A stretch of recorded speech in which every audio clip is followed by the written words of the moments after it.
The Tarapur's Janakalyan Sangh took out a protest march in Silchar on Sunday evening against the gruesome alleged rape and murder of a junior doctor in Kolkata.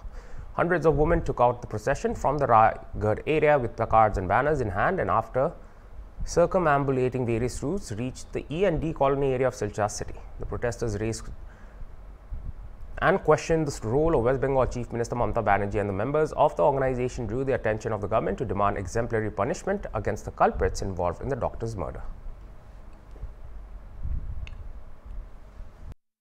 এরা কেউ অশিক্ষিত নয়, শিক্ষিত। এরা প্রত্যেকেই বিকৃত মানসিক রোগী। তাই জন্য মদত দিয়ে যাচ্ছেন মমতা বন্দ্যোপাধ্যায়, আবারও বলছি।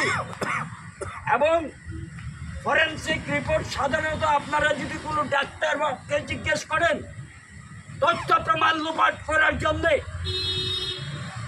ফরেনসিক রিপোর্ট পরদিনে আসলো এবং সেই হতভাগ্যকে সঙ্গে সঙ্গে জ্বালিয়ে দেওয়া হলো। ফরেনসিক রিপোর্ট আসতে অন্তত 5 থেকে 7 দিন সময় লাগে। তাই